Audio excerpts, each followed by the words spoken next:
بالله من شرور أنفسنا ومن سيئات أعمالنا من يهده الله فلا مضل له ومن يضلل فلا هادي له ونشهد أن لا إله إلا الله وحده لا شريك له ونشهد أن سيدنا وشفيعنا ومولانا محمدا عبده ورسوله أما بعد فقد قال الله تبارك وتعالى في كلامه المجيد والفرقان الحميد أعوذ بالله من الشيطان الرجيم بسم الله الرحمن الرحيم لقد من الله على المؤمنين إذ بعث فيهم رسولا من أنفسهم يتلو عليهم آياته ويزكيهم ويعلمهم الكتاب والحكمة وإن كانوا من قبل لفي ضلال مبين وقال تعالى في شأن حبيبه مخبرا وآمرا إن الله وملائكته يصلون على النبي يا أيها الذين آمنوا صلوا عليه وسلموا تسليما.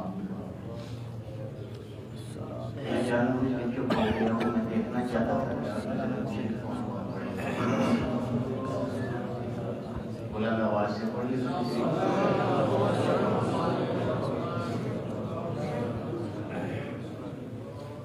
میں اکثر کہا کرتا ہوں کہ بہت سی ایسی جگہیں ہوتی ہیں جہاں پہ ہم کو شرما جانا چاہیے لیکن ہم وہاں پر نہیں شرماتے. درود شریف پڑھتے ہوئے کو شرم آ جاتی ہے. اس کو اس انداز میں بھی دیکھیے، یہ بہت اہم بات ہے. حضور علیہ السلام کے میلاد کے حوالے سے، آپ کی تعلیمات کے حوالے سے یہ ساری محفل ہے. تو حضور علیہ السلام کا آپ سب کو پتہ ہے کہ وہ کتنے زیادہ رحیم اور کتنے زیادہ شفیق تھے اپنی امت کے حوالے سے. یہ تو کوئی بتانے کی بات ہی نہیں ہے نا. آپ سب نے بارہا ہر جگہ سنا ہوا ہے. سارے علماء حضرات آپ کو کہتے ہیں کہ حضور علیہ السلام بہت رحیم. وہ لمحات اپنی امت تو اپنی امت رہی نا، کفار جو تھے جو حضور علیہ السلام کو ایذائیں دیا کرتے تھے، تکلیفیں دیا کرتے تھے، ان کے لیے بھی حضور علیہ السلام نے کبھی سخت الفاظ نہیں استعمال فرمائے تھے، بلکہ ان کے لیے بھی حضور علیہ السلام دعائیں ان کو دیا کرتے تھے. لیکن جو آدمی درود شریف نہیں پڑھتا حضور علیہ السلام کی ذات پر، یعنی میں یہ بتانا یہ چاہتا ہوں کہ وہ رحیم، وہ کریم ہستی جو کفار کو بھی ایذاؤں کے بدلے میں دعائیں دینے والی ہستی ہے، وہ اس آدمی کے لیے کیا فرماتے ہیں کہ جو حضور کا نام آئے تو ان پر درود نہ پڑے. اس بے شک وہ امتی ہو، وہ تو کفار کی بات ہو رہی ہے جن کو دعائیں حضور دے دیا کرتے تھے، امتی بھی ہو اور درود نہ پڑے حضور علیہ السلام کے نام آنے پر، تو حضور فرماتے ہیں کہ اس سے بڑا بخیل اور کنجوس کوئی بھی نہیں ہے. اس لیے میں یہ کہا کرتا ہوں جب اکثر یہ آیت پڑھی جاتی ہے ان اللہ و ملائکتہ یصلون علی النبی، تو جب یہ آیت مکمل ہو تو ہر آدمی درود شریف پڑھے اور بالکل مت شرمائے. درود شریف تو ویسے بھی ایسی چیز ہے کہ جہاں پر بھی ہم پڑھتے ہیں وہ حضور کی بارگاہ میں پیش کیا جاتا ہے. نہ صرف پیش کیا جاتا ہے بلکہ ہمارے نام کے ساتھ، ہمارے والد کے نام کے ساتھ پیش کیا جاتا ہے. حضور فلاں جگہ سے آپ کے فلاں امتی ہے جس کا یہ نام ہے، اس کے والد کا یہ نام ہے، آپ پر درود شریف پڑھا ہے. پھر بھی ہم درود شریف پڑھتے بھی شرم آ جائیں. اس لیے اپنا دوبارہ یہ آیت پڑھوں گا تو آپ نے درود شریف پڑھنے کا حق ادا کرنا ہے. پوری مسجد گونج جانی چاہیے.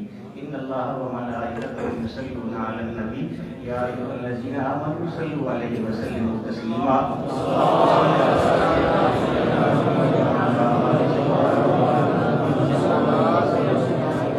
السلام علیکم یا رسول اللہ وعلی آلہ وصحبہ یا حبیب اللہ.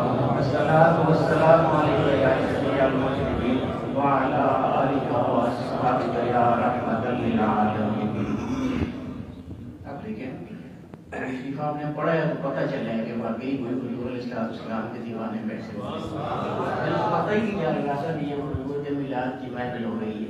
ہم تو حضور کا جب نام آتا ہے جتنے بھی آپ سارے بیٹھے ہوئے ہیں، میں آپ کے چہروں کو دیکھ رہا ہوں، خوشی سے چمک رہے ہیں آپ کے سارے چہرے. میری ایک نام کا شعر ہے وہ میلاد کے حوالے سے میں نے لکھی تھی. یہ کس کی آمد ہے آج یارو کہ لوگ عیدیں منا رہے ہیں، سبھی کے چہرے چمک رہے ہیں، خوشی سے سب مسکرا رہے ہیں۔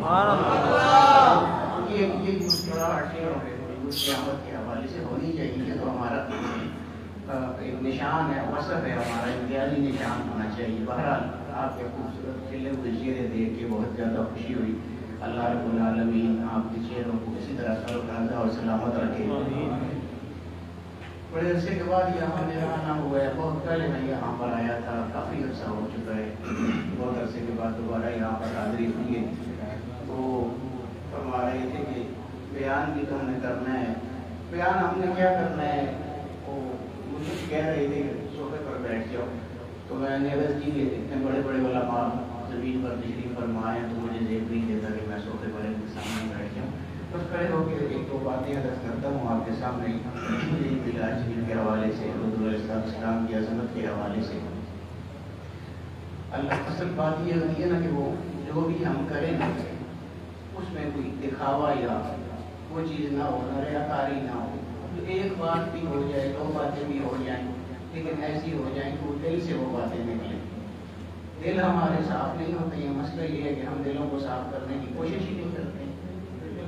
اللہ پاک تو ان دلوں کو پسند فرماتا ہے نا کہ جو صاف ہوتے ہیں اندر سے۔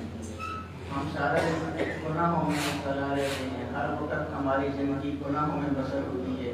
جھوٹ ہم کہتے ہیں نا، آپ سب معاشرے کی ساری چیزیں نا، جھوٹ منع ہے اسلام میں، ہم نہیں بولتے ہیں جھوٹ، کتنی دیر پہ ہم جھوٹ بولتے ہیں، دھوکہ دینا اسلام میں منع ہے، ہم نہیں دیتے ہیں دھوکے، سب کتنی ہی چیزیں ایسی ہیں جو اسلام میں منع ہے، جو نہیں کرنی چاہیے، وہ ہم کیے جا رہے ہیں۔ تو دل ہمارے کہاں سے پھر صاف ہوں گے؟ کہیں تو تب صاف ہو گئے نا جب دین اللہ پاک کے طریقے پر گزاریں گے، جو اس نے دین بھیجے ہے، جو حضور نے دین سکھایا ہے، ہم اس پر عمل پہ آرام ہوں گے، پھر ہمارے دل صاف ہوں گے، ان چیزوں سے بچیں گے جن کو اللہ پاک نے منع فرمایا، جو چیزیں اللہ پاک نے ارشاد فرمایا کہ کرنی ہے وہ کریں، تب ہمارے دل صاف ہوں گے۔ پھر دل ہمارے صاف نہیں ہوتے، اسی لیے ہماری باتوں میں پھر اثر نہیں ہوتا۔ وہ کیا کہتے ہیں کہ دل سے جو بات نکلتی ہے وہ اثر کرتی ہے، لیکن دل بھی تو دل ہو، دل کالا ہو اندر سے تو بات کیا اثر کرتی ہے۔ اسی لیے ہم جب لا الہ، اتنا بڑا کلمہ ہے لا الہ الا اللہ، اللہ رب العالمین کی الوہیت کا اقرار، محمد رسول اللہ حضور علیہ السلام کی رسالت کا اقرار، دونوں بہت بڑی چیزیں ہیں، بہت بڑی چیزیں ہیں، لیکن ہماری زبان سے جب یہ الفاظ نکلتے ہیں تو وہ اثر نہیں ہوتا۔ وہ اس لیے نہیں ہوتا کہ ہماری زبان اور ہوتی ہے، ہمارا دل اندر سے اور ہوتا ہے۔ جب اللہ پاک ہمیں یہ توفیق دے گا کہ ہمارا دل اور ہماری زبان ایک ہو جائیں گے، تو پھر جب لا الہ الا اللہ کہیں گے تب بھی کوئی اور ہوگا، اور محمد رسول اللہ کہیں گے تب بھی کوئی اور ہوگا۔ اس لیے بنیادی طور پر اپنے آپ کو جو ٹھیک کرنا ہے، یہ تو لیکن حضور علیہ السلام کی عظمتیں تو ایسی ہیں کہ وہ تو ختم ہونے والی ہے ہی نہیں ہے، بیان کرتے رہے، ساری زندگیاں گزر جائیں گے، بیان کرتے آئیں گے، لوگ قیامت تک کرتے رہیں گے، وہ عظمتیں تو ختم نہیں ہوتی ہیں۔ لیکن اصل تو یہ ہے نا کہ حضور علیہ السلام نے جو دین دی ہے، حضور علیہ السلام عظمت کی کیا بات بتاؤں آپ کو۔ اب یہ میں دیکھ رہا تھا، وہ موضوع میں اصل موبائل لکھا ہوا تھا میلاد شریف کے حوالے سے، کہ یہ پروگرام جو ہے میلاد شریف کے حوالے سے، اس چیز کو سمجھیے، میلاد ہے کیا چیز ہے جو ہم میلاد مناتے ہیں؟ اکثر اعتراض بھی ہوتا ہے ہم لوگوں پر کہ کیوں میلاد مناتے ہیں۔ میلاد اور مولد یہ دو لفظ ہیں، دونوں عربی کے ہیں۔ جو لوگ عرب ممالک میں جن کا آنا جانا ہوا ہو یا وہاں رہے ہوں، ہمارے پاس میلاد کا لفظ استعمال ہوتا ہے، میلاد النبی، عید میلاد النبی، جبکہ عرب ممالک میں اسی لفظ کو مولد کہا جاتا ہے، مولد النبی صلی اللہ علیہ وسلم۔ دونوں کا معنی ایک ہی ہے، دونوں ظرف ہیں عربی کے لحاظ سے، ایک ظرف زمان ہے، ایک ظرف مکان ہے، میلاد اور مولد ہے۔ یعنی ایک کا معنی یہ کہ وہ جگہ جہاں پر حضور علیہ السلام کی دنیا میں تشریف آوری کا تذکرہ کیا جائے، حضور کی تشریف آوری کو بیان کیا جائے، حضور کی عظمتوں کو بیان کیا جائے۔ ایک یہ کہ وہ جگہ جس طرح کی مسجد ہے، اور ایک یہ کہ وہ وقت جب حضور علیہ السلام کی تشریف آوری ہوئی تھی۔ ظرف زمان، مکان یہ کہ یہاں جس جگہ پر بھی ہوگا وہ جگہ، اور زمان وہ وقت زمانہ وہ جب حضور علیہ السلام کی پیدائش مبارک ہوئی۔ تو دونوں ایک ہی چیز ہے، مولد بھی استعمال ہوتا ہے، میلاد بھی استعمال ہوتا ہے۔ ہوتا کیا ہے اس میں؟ کہ حضور علیہ السلام کی شان بیان کرنا. ہماری محفلوں میں کیا ہوتا ہے آپ جانتے ہیں, محفل میلاد جو بھی ہوگی, تلاوت ہوگی اس میں یا نعت پڑھی جائے. نعت میں کیا ہوگا, حضور علیہ السلام کی تعریف ہوگی, اس کے بعد کوئی خطاب ہوگا, خطاب بھی وہی ہوگا, اللہ اور اس کے رسول کا ذکر ہوگا اس میں. تو یہی چیزیں ہمارے میلاد میں ہوتی ہیں. اب یہ جو حضور علیہ السلام کی تعریف ہے اس کو نعت بھی کہا جاتا ہے. آپ سب لوگ نعت سنتے ہیں. نعت کا مطلب یہ ہے کہ حضور علیہ السلام کی تعریف ہے. اور میلاد یا مولد یہ میں آپ کو بتا چکا ہوں کہ حضور علیہ السلام کی آمد کا تذکرہ کرنا, حضور علیہ السلام کی آمد کے حوالے سے حضور علیہ السلام کی شان بیان کرنا, حضور علیہ السلام کے مراتب بیان کرنا, حضور کی عظمت بیان کرنا, یہ ہے میلاد. اب اگر یہ ہے میلاد کہ حضور کا تذکرہ کرنا ہے اور اس کو میلاد کہا جاتا ہے, تو پھر تو سب سے پہلے اللہ رب العالمین نے حضور کا میلاد منایا. سبحان اللہ. کیسے؟ جب یہ مان لیا کہ میلاد کا مطلب یہ ہے کہ حضور علیہ السلام کی ولادت کے حوالے سے گفتگو کرنا, آپ کی عظمتوں کے حوالے سے گفتگو کرنا, آپ کی عظمتوں کو اجاگر کرنا. میں قرآن کریم کی ایک آیت آپ کے سامنے پڑھتا ہوں, اس کا بالکل سادہ میں ترجمہ کروں گا, آپ دیکھیے گا کہ اللہ پاک نے حضور کے میلاد کا تذکرہ کس طرح فرمایا ہے. قرآن کریم میں اللہ پاک فرماتا ہے کہ وَلَقَدْ أَخَذَ اللَّهُ مِيثَاقَ النَّبِيِّينَ وَإِذْ أَخَذَ اللَّهُ مِيثَاقَ النَّبِيِّينَ. جب اللہ رب العالمین نے نبیوں سے وعدہ لیا, میثاق وعدے کو کہتے ہیں, اللہ رب العالمین نے جب نبیوں سے وعدہ لیا, یہ کیا ہوا تھا, کیسے ہوا تھا؟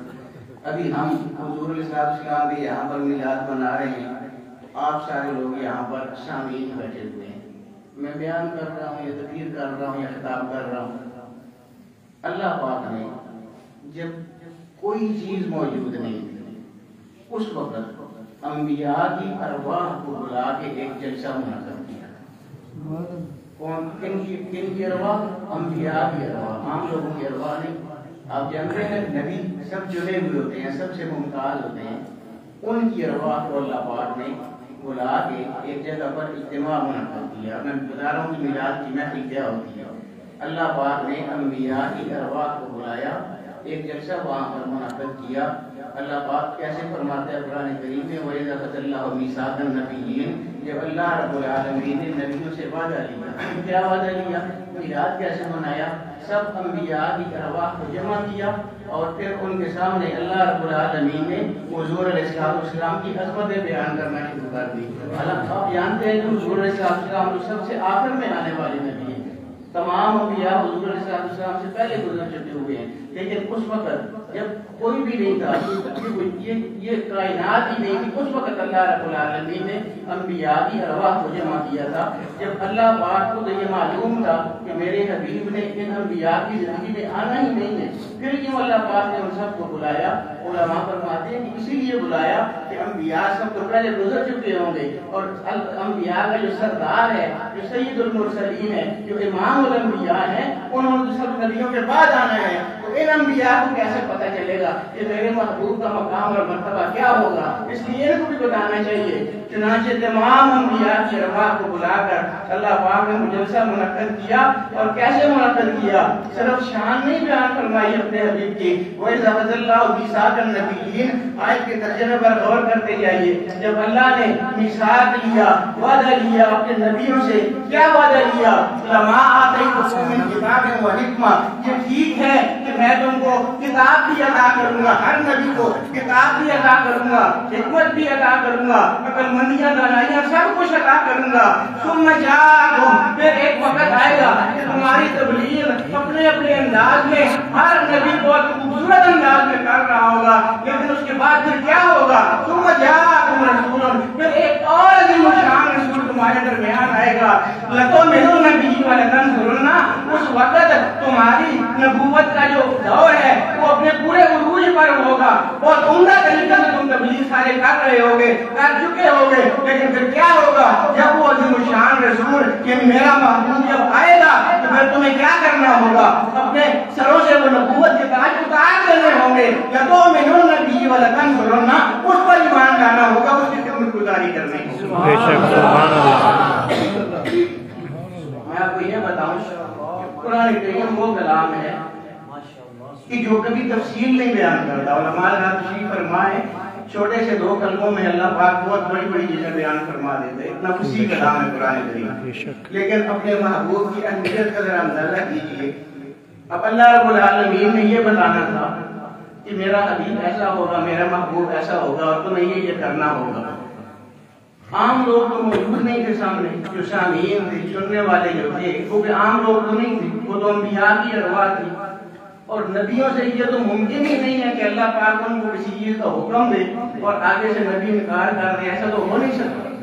اس کے باوجود حضور علیہ السلام کی اہمیت کا آپ اندازہ کیجیے کہ اللہ پاک نے جب ان کو یہ باور کرا دیا, جب یہ بتا دیا کہ ایسے ہوگا کہ عظیم الشان رسول آئے گا, ثم جاءکم رسول مصدق لما معکم, جو کچھ تم کر رہے ہو, تبلیغ کر رہے ہو, اس سارے کی وہ تصدیق بھی کرے گا. یا تو لتؤمنن بہ ولتنصرنہ, پھر تمہیں اس پر ایمان بھی لانا ہوگا, اس کی مدد بھی کرنی ہوگی, اس کی خدمت گزاری بھی کرنی ہوگی. یہ سارا کچھ اللہ پاک نے بتا دیا. اب یہ تو ممکن نہیں تھا کہ آگے سے انبیاء انکار کرتے, لیکن اپنے حبیب کی غیر معمولی اہمیت کو اجاگر کرنے کے لیے اللہ پاک نے یہاں پر اکتفا نہیں کیا. میں عرض کر رہا تھا کہ قرآن کریم بہت جامع کلام ہے. اللہ پاک تھوڑے الفاظ میں بڑی بات بیان فرما دیتا ہے, لیکن محبوب کی اہمیت جو کے سامنے ہے اللہ پاک تفصیل بیان فرما رہا ہے. صرف وہ نہیں فرمایا کہ ایسے ایسے کرنا ہوگا. پھر اللہ پاک نے یہ بتانے کے بعد, یہ فرمانے کے بعد پھر فرمایا لتؤمنن بہ ولتنصرنہ, اس پر ایمان بھی لانا ہوگا, اس کی خدمت گزاری بھی کرنی ہوگی, اس کی امداد بھی کرنی ہوگی, مدد بھی کرنی ہوگی. پھر اللہ پاک نے آگے سے پوچھا ان انبیاء کی ارواح کو, قال اقررتم, اللہ پاک نے فرمایا کیا تم سارے اس بات کا اقرار کرتے ہو جو کچھ میں نے کہا ہے کہ وہ جب آئے گا تو اس کی خدمت گزاری کرو گے؟ کیا مانتے ہو میری اس بات کو؟ ممکن نہیں تھا کہ انبیاء کی ارواح نہ مانے. سب نے کہا قالوا اقررنا, انہوں نے کہا ہاں باری تعالیٰ ہم سارے اقرار کرتے ہیں کہ جیسا تم نے کہا ہے ویسا ہی ہم کریں گے.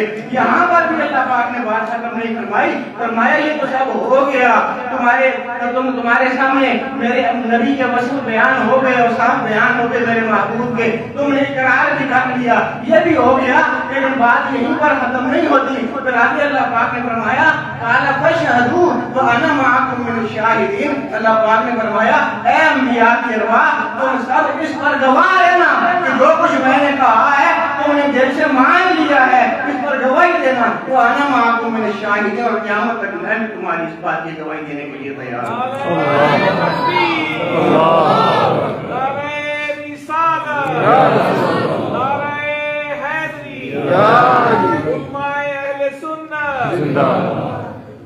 میرا یہ کر رہا تھا کہ یہ میلاد ہماری میلاد مصطفیٰ صلی اللہ تعالیٰ علیہ وسلم میں کیا ہوتی ہے, یہی ہوتا ہے حضور علیہ السلام کے اوصاف بیان کرنا. اور یہ بھی میں کہا کرتا ہوں کہ اب جس طرح محترم انصاری صاحب یا ڈاکٹر سلیم صاحب ابھی میرے بارے میں آپ کو بتا رہے تھے, تو ہماری آپ ہوں یا میں ہوں کوئی بھی ہو, ہماری اگر کوئی تعریف کرے گا نا تو اس میں مبالغہ ہو سکتا ہے. یعنی جتنے اوصاف وہ میرے بیان کر دیں ہو سکتے ہیں جو مجھ میں نہ, لیکن حضور علیہ السلام کی وہ ذات ہے کہ جتنا مبالغہ کر سکتے ہیں کریں, زیادتی ہوگی کمی ہو ہی نہیں سکتی. یہ چیزیں اسی لیے صحابہ کرام ان چیزوں کو جانتے تھے. عجیب عجیب انداز ہے صحابہ کرام کے, وہ کیا کیا خوبصورتی ہیں. حضرت صالح بن ثابت رضی اللہ تعالیٰ عنہ کی مشہور زمانہ شعر ہیں, آپ نے سنے ہوئے ہیں بار, وَأَحْسَنُ مِنْكَ لَمْ تَرَ قَطُّ عَيْنِي وَأَجْمَلُ مِنْكَ لَمْ تَلِدِ النِّسَاءُ خُلِقْتَ مُبَرَّأً مِنْ كُلِّ عَيْبٍ كَأَنَّكَ قَدْ خُلِقْتَ كَمَا تَشَاءُ. بہت خوبصورت بات ہے اس میں, جس کی طرف میں آپ کا دھیان دلانا چاہتا ہوں. وہ فرماتے ہیں کہ وَأَحْسَنُ مِنْكَ لَمْ تَرَ قَطُّ عَيْنِي, یا رسول اللہ آپ سے زیادہ حسین, آپ سے زیادہ خوبصورت لم تر قط عینی, میری آنکھ نے کبھی نہیں دیکھا, میری آنکھ نے آپ سے زیادہ حسین کبھی نہیں دیکھا. بہت خوبصورت بات ہے. لیکن پھر خیال آیا کہ میں تو ایک محدود علاقے میں رہنے والا ہوں. ابھی میں وہ جو بات بتانا چاہ رہا ہوں آپ کو کہ میں تو ایک محدود علاقے میں رہنے والا ہوں, میری رسائی ہر جگہ پر تو نہیں ہے. پوری دنیا تو میں نے نہیں دیکھی ہوئی ہے, میں کیسے یہ دعویٰ کر سکتا ہوں کہ آپ سے زیادہ خوبصورت نہیں ہے کوئی. ہو سکتا ہے اس علاقے میں نہ ہو, میری آنکھ نے نہ دیکھا ہو, پھر خود ہی ہو سکتا ہے کسی اور علاقے میں کوئی ایسی ہستی موجود ہو جو آپ سے زیادہ خوبصورت ہو, لیکن میری آنکھ نے نہ دیکھی ہو, کیونکہ میری رسائی نہ ہوئی ہو. جب یہ خیال آیا نا تو پھر اس خیال کی تردید اگلے مصرے میں فرمایا وَأَحْسَنَ مِنْكَ لَمْ تَرَ قَطُّ عَيْنِي, یا رسول اللہ آپ سے زیادہ حسین میری آنکھ نے آج تک نہیں دیکھا. پھر جب خیال آیا کہ کسی اور جگہ ہو سکتا ہے تو پھر تردید کیسے فرمایا وَأَجْمَلُ مِنْكَ لَمْ تَلِدِ النِّسَاءُ, یا رسول اللہ یہ میری آنکھ کا قصور نہیں ہے. وَأَجْمَلُ مِنْكَ لَمْ تَلِدِ النِّسَاءُ, پوری دنیا میں آپ سے زیادہ حسین کسی ماں نے آج تک جنا ہی نہیں ہے, تو کوئی آنکھ کہیں بھی کیسے. یعنی یہ صرف میرے دیکھنے کی بات نہیں ہے, میرے اس علاقے کی بات نہیں ہے. تو اجمل منک لم تلد النساء, کسی عورت نے آج تک جنا ہی نہیں ہے ایسا خوبصورت آپ جیسا عظیم, تو کوئی آنکھ کسی بھی جگہ کیسے دیکھ سکتی ہے. خلقت مبرأ من كل عیب کأنک قد خلقت کما تشاء. یہ انداز ہے حضور علیہ السلام کے ساتھ محبت کے. ہم بھی یہ جو میلاد مناتے ہیں یہ حضور کی آمد کی خوشی کے حوالے سے سارا کچھ کرتے ہیں. حضور علیہ السلام یہ جو بھی نعتیں پڑھ رہے تھے سارے بہت حضور پسند کرتے تھے. جو کہ حضور کوئی میرے والی بات ہے کہ وہاں پر مبالغہ نہیں ہو سکتی.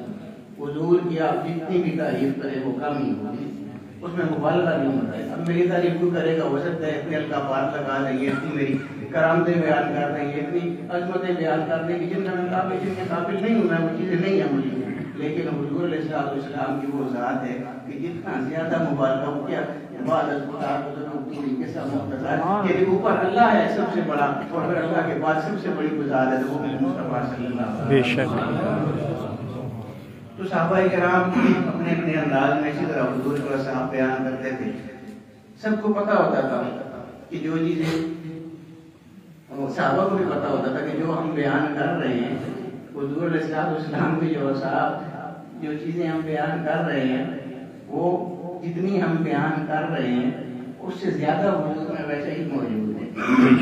اسی لیے حضرت حسان ابن ثابت کا ایک شعر ہے بڑا خوبصورت, ایک قصیدہ انہوں نے کہا تھا, اس کے آخری شعر ہے کمال ہی کرتی ہے انہوں نے. یہ ہم بھی جو حضور علیہ السلام کی یہاں پر تعریف کرتے ہیں اس میں ہمیں یہ نہیں دیکھنا چاہیے کہ کون بیان کر رہا ہے, بیان کرنے والا کون ہے, بلکہ یہ دیکھنا چاہیے کہ بیان کیا کر رہا ہے. جب حضور کی عظمت بیان ہو رہی ہے تو پھر وہ سامنے ہونی چاہیے. قصیدہ لکھا انہوں نے حضرت حسان ابن ثابت رضی اللہ تعالیٰ عنہ نے, بہت لمبا قصیدہ, بہت لمبی تعریف کی حضور علیہ السلام کی, ایک ایک چیز کی بہت زیادہ تعریف کرتے رہے, اور اختتام کہاں پہ کیا, فرمایا مائی مدحت محمد بمقالتی, یا رسول اللہ میں نے بہت زیادہ عظمتیں اور اوصاف یہاں پر بیان کی ہیں اس قصیدے میں.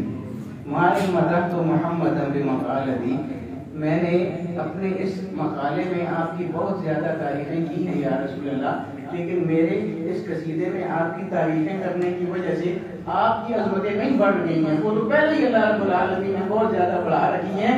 ولیکن مدحت مقالتی بمحمدی, ہاں یہ ضرور ہوا ہے کہ آپ کی تعریف جو کہ میں نے قصیدے میں کی ہے تو آپ کی وجہ سے میرا قصیدہ زیادہ خوبصورت ہو گیا, کیونکہ آپ ولیکن مدحت مقالتی بمحمدی. عجیب عجیب انداز صحابہ کرام کی حضور علیہ السلام کی تعریف کے حوالے سے. حضرت عبداللہ ابن رواحہ بڑی عجیب عجیب شخصیات ہیں یہ ساری جو حضور کی تعریف کرتے تھے. ایک حضرت حسان جن کے بارے میں آپ کو بتا رہا ہوں حضور کی تعریف کرتے تھے, تو حضور ان کو فرمایا کرتے تھے کہ آؤ بیٹھو یہاں پر. ممبر حضور خود ان کے لیے بچھایا کرتے تھے اور فرماتے تھے قل یؤیدک روح القدس, ادھر آؤ ممبر پر بیٹھو اور میری تعریف بیان کرو, اور جب ممبر پر بیٹھ کر میری تعریف تم بیان کرو گے تو تم اکیلے نہیں ہوگے. یؤیدک روح القدس, اللہ پاک جبریل امین کو بھیج دیں گے, وہ تمہاری تعریف کے ساتھ ساتھ کرتے رہیں گے. حضرت عبداللہ ابن رواحہ رضی اللہ تعالی عنہ جو حضور کی تعریفیں کرتے تھے, صحابہ کرام حضور ان کو بڑے بڑے انعامات سے بھی نوازتے تھے. عبداللہ ابن رواحہ رضی اللہ تعالیٰ عنہ ایسے شاعر ہیں کہ جو فی البدیہہ شاعری کر لیا کرتے تھے. فی البدیہہ شاعری بہت مشکل ہے دوستو, کیونکہ میں خود بھی شاعر ہوں، اس لیے ان چیزوں کا ادراک ہے مجھے۔ شاعری میں بہت ساری چیزیں ہوتی ہیں جن کو آپ کو اس شعر کے اندر ہر چیز کا خیال رکھنا پڑتا ہے۔ مثلا اس میں ایک چیز ہے وزن، ایک چیز ہے ردیف، ایک قافیہ، بہر، بہت ساری چیزیں ہیں۔ تو ان سب چیزوں کو ملحوظ رکھتے ہوئے کوئی شعر کہا جاتا ہے جو وزن میں بھی ٹھیک ہو، ہر چیز کو یعنی ناپ توڑ کے کوئی شعر کہا جاتا ہے، تب کوئی شعر ہوتا ہے، کوئی لہجہ اس کو پڑھ سکتا ہے۔ اکثر لوگ ویسے اپنے جذبات کے حوالے سے یا عقیدت کے حوالے سے لکھ لیتے ہیں نا، لیکن وہ ان فنی اعتبار سے وہ ٹھیک نہیں ہوتی ہے، اور ذہن کے اعتبار سے اسی لیے کوئی ناتوان اس کو پڑھ نہیں سکتا، لہجہ ٹوٹ جاتی ہے کیونکہ بدل نہیں پورا ہوتا اس کا۔ عرض میں یہ کر رہا تھا کہ اس کے لیے بہت یکسوئی کی ضرورت ہوتی ہے۔ جب آپ کوئی شعر کہتے ہیں، کوئی نعت لکھتے ہیں تو بہت یکسوئی چاہیے ہوتی ہے، ارتکاز، توجہ مرکوز ہوتی ہے آپ کی اس چیز کی طرف، ہر چیز کی طرف کہ ہر چیز اس میں پوری ہو۔ لیکن کچھ لوگوں کو اللہ پاک نے یہ صلاحیت عطا فرمائی ہوتی ہے کہ وہ عام بات کرتے ہیں تو وہ ہر چیز اس میں پوری ہوتی ہے، اس کا وزن بھی ٹھیک ہوتی ہے، اس کا قافیہ بھی ٹھیک ہوتا ہے، ردیف بھی ٹھیک ہوتا ہے، بہر بھی ٹھیک ہوتا ہے، ہر چیز اس میں ٹھیک ہوتی ہے۔ لیکن یہ ہر آدمی میں نہیں ہوتا، یہ بلکہ اللہ پاک کسی کسی کو عطا فرماتا ہے کہ وہ جو بات کہہ دے، روانی میں بھی جو بات کہہ دے، وہ شعری فنون کے اعتبار سے بالکل ٹھیک ہوتی ہے۔ یہ حضرت عبداللہ بن رواحہ، اللہ پاک نے ان کو یہ عالم، آپ جانتے ہیں سارے صحابہ کرام جو حضور کی ثنا کرنے والے ہیں، مدح کرنے والے ہیں، بہت زیادہ ہیں، ساتھ میں ثابت ہیں، کعب بن زہیر ہیں، لیکن یہ فی البدیع کہنے والی صلاحیت اللہ پاک نے عبداللہ بن رواحہ کو عطا فرمائی۔ یہ فی البدیع شعر کہہ لیتے تھے۔ حضور علیہ السلام کو ان کی اس وصف کا پتہ چلا تو یہ واقعی ایک بہت امتیازی چیز ہے، ہر ایک کو نہیں حاصل ہوتی۔ حضور کو جب پتہ چلا کہ عبداللہ بن رواحہ پھر بدی شعر کہہ رہے تھے تو حضور نے ایک دن ان کو بلایا، اور حضور کا انداز بھی وہی شفیقانہ انداز ہوتا ہے، مشفقانہ انداز ہوتا ہے۔ حضور نے ان کو بلایا اور ان سے مخاطب ہو کے فرمانے لگے کہ عبداللہ رواحہ کے بیٹے، مجھے پتہ چلا ہے کہ تمہیں بدی شعر بھی کہہ لیتا ہے، یعنی بغیر سوچے سمجھے شعر کہہ لیتے ہیں۔ ملکہ تو ان کو اللہ پاک نے عطا فرمایا ہوا تھا، انہوں نے رکھی کہ ہاں یا رسول اللہ پاک نے یہ مجھے عطا فرمایا ہے ملکہ۔ اب حضور علیہ السلام ان سے سننا چاہتے تھے فی البدیع شعر، تو حضور نے ان کو فرمایا کہ بے شک اللہ پاک نے تمہیں عطا فرمایا ہوگا، لیکن میں تب مانوں گا کہ میرے سامنے بھی فی البدیع شعر ہوگا۔ یہ حضور کا انداز ہے محبت والا، لیکن میں تب مانوں گا کہ میرے سامنے فی البدیع شعر ہوگا۔ تیرے آگے یوں ہیں دبیلے سے فصحاء کے بڑے بڑے، کوئی جانے منہ میں زبان نہیں بلکہ جسم میں جان نہیں۔ حضور وہ افصح العرب نے کہ جن سے فصیح، جن سے بلیغ کوئی ہو ہی نہیں سکتا، ان کے سامنے نعت کہنا اور وہ بھی فی البدیع کہنا یہ آسان کام نہیں تھا۔ امتحان بڑا سخت آ گیا، حکم ہو گیا تھا حضور کی جانب سے، کوئی اور ہوتا تو انکار بھی ہو سکتا تھا، حضور کے سامنے انکار کی بھی گنجائش نہیں ہے۔ سوچ میں پڑ گئے ان کے سامنے کیسے اپنی بدی کو۔ اچھا پھر اس کے لیے یہ ہوتا ہے نا کہ ایک موضوع آدمی کو چاہیے ہوتا ہے، ایک نظم ہو نہ ہو، نظر ایک موضوع چاہیے جس پر آپ نے وہ بات کرنی ہے۔ اچھا انہوں نے جب موضوع ڈھونڈنے کے لیے غور کیا تو ان کو زیادہ غور کرنے کی ضرورت ہی نہیں پڑی، کیونکہ موضوع تو سامنے بیٹھا ہوا تھا، بس حضور کے صحابہ پر نظر ڈالنا ہے۔ تکبیر، اللہ اکبر، رسالت، احمد مصطفیٰ زندہ باد، اہل سنت زندہ باد، دار ختم نبوت زندہ باد۔ حضور علیہ السلام کے صحابہ پر نظر ڈالی، چہرہ مبارک پر نظر ڈالی اور چہرے کی تعریف کرنا شروع کر دی۔ آنکھیں نظر آ رہی ہیں، دل کی تعریف میں شعر کہہ رہے ہیں، ہاتھ نظر آ رہی ہے، اس کی تعریف کر رہے ہیں، ہونٹ نظر آ رہے ہیں، لب مبارک دیکھتے جاتے ہیں حضور علیہ السلام کے صحابہ پر شعر کہے جا رہے ہیں۔ کرتے کرتے کرتے حضور کا سارا حسن اس قصیدے میں بیان کر دیا، کہ بدی ایک شعر بھی پورا قصیدہ کیا ڈالا ہے حضور کی تعریف میں۔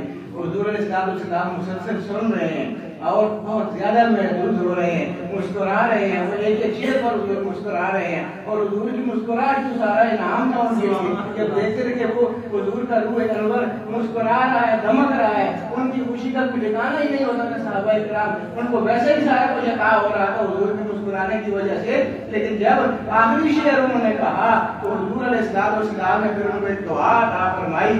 دعا بھی حضور نے کیا دی، دعا، اور پھر وہ اس زبان سے دعا نے نکلے ان هو الا وحی یوحی ما ينطق عن الهوى ان هو الا وحی یوحی. حضور علیہ السلام کی زبان مبارک سے دعا نکلے وہ کیسے رد ہو سکتی ہے؟ شعر کیا کہا آخری فرمایا فثبت اللہ ما آتاک من حسن. یا رسول اللہ اللہ پاک نے جو آپ کو حسن عطا فرمایا ہے اس میں جمال جو عطا فرمایا ہے جو میں اپنے قصیدے میں بیان کر چکا ہوں اسے اللہ پاک ہمیشہ اسی طرح سلامت رکھے. آگے سے حضور اتنے مسرور تھے ان کا یہ قصیدہ سن کے کل بدی حضور نے آگے سے جواب دیا وَأَنْتَ فَثَبَّتَكَ اللَّهُ يَا ابْنَ رَوَاحَ رَوَاحَ کے بیٹے اللہ تعالیٰ تمہیں بھی قیامت تک اس طرح سلامت رکھے. سبحان اللہ. یہ حضور علیہ السلام کے ساتھ خوشی ہوتی ہے حضور کی آمد کی خوشی ہوتی ہے جو ہم میلاد مناتے ہیں ساری. آج بھی ہم جب میلاد مناتے ہیں مقصد اپنی خوشی کا اظہار ہوتا ہے. علامہ ناصر الدین دمشقی بہت بڑی ایک شخصیت ہوئے ان کے میلاد کی خوشی کے حوالے سے ادبی ایک دو شعر میرے ذہن میں آ رہے ہیں وہ سنیے کیا خوبصورت شعر انہوں نے کہے تھے. وہ اس حوالے سے تھے کہ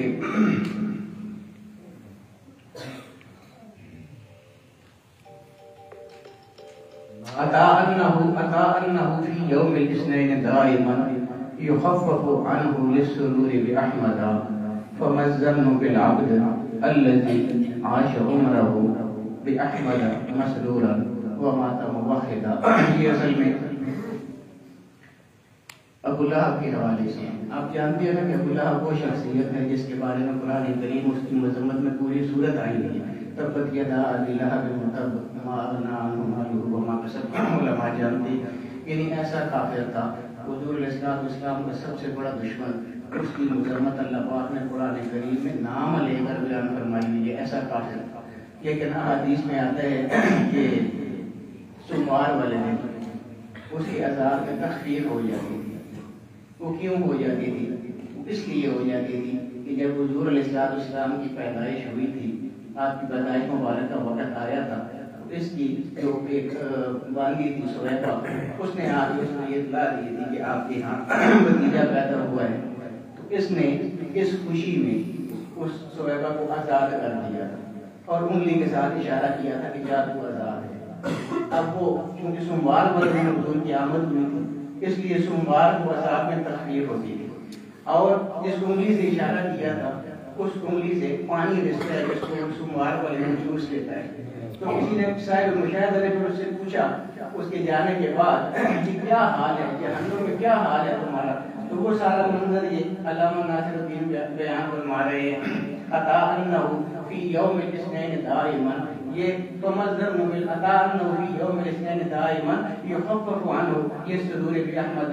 ہم نے احادیث میں یہ سنا ہے کہ آیا ہوا ہے کہ یوم الاثنین جب سوموار کا دن آتا ہے اس کے عذاب میں تخفیف ہو جاتی ہے. اب یہ ذرا کمپیریزن دیکھیے تقابل دیکھیے. ادھر کافر ہے جس نے خوشی منائی تھی. کافر بھی وہ ہے کہ جس کی مذمت قرآن کریم میں نام لے کے صورت کے ساتھ آئی ہوئی ہے. اس نے تھوڑی دیر کے لیے خوشی منائی تھی اس کو ہمیشہ کے لیے اس کا اجر مل رہا ہے. یعنی ہر سوموار کو اس کی انگلی سے پانی نکل رہا ہے اس کو وہ جوز رہا ہے اس کے عذاب میں تخفیف ہو رہی ہے. دوسری طرف مومن ہے ہم لوگ جو خوشیاں منا رہے ہیں وہ کافر تھا جس نے خوشی منائی تھی تھوڑی دیر کے لیے خوشی منائی تھی. ان دونوں چیزوں کو کیسے کمپیئر کر رہے ہیں فرماتے ہیں کہ عطا انہ فی یوم الاثنین دائما ہم نے یہ سنا ہے کہ ہر سوموار کے دن یخفف عنہ للسرور باحمد اس کے عذاب میں تخفیف ہو جاتی ہے. کیوں؟ للسرور باحمد کیونکہ اس نے احمد صلی اللہ تعالی وسلم کے آنے کی خوشی منائی تھی سوموار والے دن. پھر آگے فرماتے ہیں فمزن بالعبد الذی عاش عمره جب وہ لمحاتی طور پر خوشی منانے والا کافر اس کو ایسی خوشیاں اللہ پاک دے سکتے ہیں اور جو خوشی منانے کی وجہ سے فمزن بالعبد الذی عاش عمره. پھر اس بندے کے بارے میں تمہارا کیا خیال ہے کہ جس کی ساری زندگی حضور کی آمد کی خوشیاں منانے میں گزری ہو جائے. فمزن بالعبد الذی الذي عاش عمره بأحمد مسرورا ومات موحدا.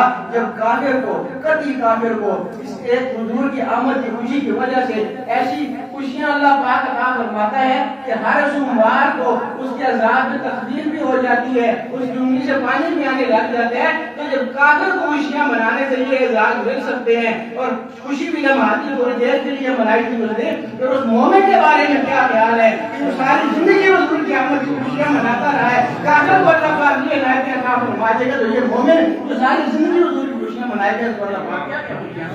سبحان اللہ. نعرہ تکبیر, اللہ, نعرہ رسالت, یا نعرہ خلافت, نعرہ حیدری, نعرہ مصطفیٰ. زندہ باد. تو بس یہ ساری بات خوشی منانے کی ہے. خوشی کے ساتھ حضور کا تذکرہ ہمیشہ کیا کیجیے. صرف یہ خیال رہے وہی بات جو میں نے شروع میں کہی تھی کہ دل کو صاف رکھنا ہے. حضور کی خوشی ضرور منائیں لیکن اپنی نیت ٹھیک رکھیں. حضور کی خوشی منانے تک ہماری نیت ہونی چاہیے. اگر ہم کسی کو تکلیف دینے کے لیے خوشی منائیں گے اس خوشی کا بھی کوئی فائدہ نہیں ہے, وہ قبول ہی نہیں ہوگی. کیونکہ انما الاعمال بالنیات, سارا دار نیت پر ہے. ہم دیکھیں نا سلام پڑھتے ہیں, ہم نعتخوانی کرتے ہیں, جو بھی ہماری چیزیں جو ہمیں اچھی لگتی ہیں, جن سے ہمارے چہرے لکھتے ہیں, یہ ساری چیزیں ہمارے ایمان کا حصہ ہے. لیکن یاد رکھیے کسی کو تنگ کرنے کے لیے اگر یہی کام ہم کریں تو یہ ہماری نیت کوئی قبول نہیں ہوگی. اس لیے اللہ رب العالمین ہر چیز میں ہمیں اخلاص کی توفیق عطا فرمائے. جو کچھ بھی ہم کریں, ہمارے اعمال, ہماری عبادات, جتنی بھی چیزیں ہیں, ہمارے افعال, ان سب میں اللہ کی رضا ہونی چاہیے. کسی کے لیے نہیں ہونا چاہیے, کسی کو دکھانے کے لیے نہیں ہونا چاہیے, کسی کو تنگ کرنے کے لیے نہیں ہونا چاہیے. اللہ کی رضا اور اس کے حبیب کی رضا کو ہمیشہ مقدم رکھنا ہے. ان کی رضا کے مطابق زندگی گزارنی ہے. اللہ پاک ہمیں جن کاموں سے وہ راضی ہوتا ہے اور اس کے حبیب راضی ہوتے ہیں وہ سارے کام اللہ پاک ہمیں کرنے کی توفیق عطا فرمائے. اور جن کاموں سے اللہ اور اس کے حبیب ناراض ہوتے ہیں اللہ پاک ہمیں ان سب سے بچنے کی توفیق عطا فرمائے.